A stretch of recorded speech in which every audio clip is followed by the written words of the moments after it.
বিশ্বকাপ কেন্দ্র করে টরন্টোতে চলছে ফুটবল উন্মাদনা। বিশ্ব সফরের অংশ হিসেবে সোমবার কানাডার হটিতে উন্মোচন করা হয় ফুটবল বিশ্বের সবচেয়ে কাঙ্ক্ষিত সেই নিরেট সোনার বিশ্বকাপ ট্রফি। আইকনিক এই ট্রফিটি এক ঝলক দেখতে আর ছবি তুলতে শহরের কেন্দ্রস্থলে ভিড় জমান শত শত ফুটবল অনুরাগী। বিস্তারিত থাকছে প্রতিবেদনে। হকিপ্রেমী দেশ হিসেবে পরিচিত কানাডা, তবে সেখানে এখন বইছে ফুটবলের তীব্র হাওয়া। গ্রীষ্মকালীন মহাযজ্ঞকে সামনে রেখে সোমবার টরন্টোর সিটি হলের বাইরে জড়ো হন শত শত ভক্ত।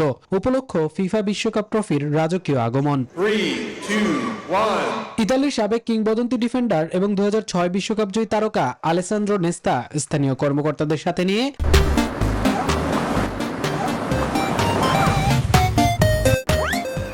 18 ক্যারেটের ঝকঝকে নিরেট সোনার আসল ট্রফিটি উন্মোচন করেন। কোকাকোলার সৌজন্যে আয়োজিত এই ট্রফি ট্যুরকে ঘিরে উৎসবের আমেজ ছড়িয়ে পড়ে পুরো ফ্যান জোনে।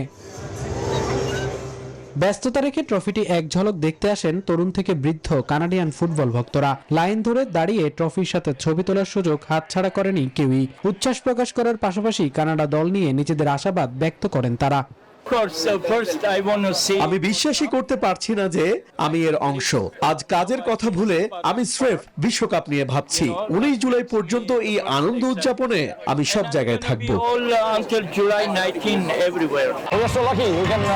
কানাডিয়ান হিসেবে ঘরের মাঠে বিশ্বকাপ দেখতে পারাটা সৌভাগ্যের। আশা করি এবার আমাদের দল আগের চেয়েও অনেক ভালো করবে। কানাডা সরকারের তথ্য মতে দেশটিতে বর্তমানে প্রায় 10 লক্ষ নিবন্ধিত ফুটবলার রয়েছে, যার বড় অংশই তরুণ। আগামী 11 জুন শুরু হবে টুর্নামেন্ট। আয়োজকদের প্রত্যাশা এই বিশ্বকাপ টরন্টো সহ পুরো কানাডায় ফুটবলের জোয়ারকে আরো বেগবান করবে।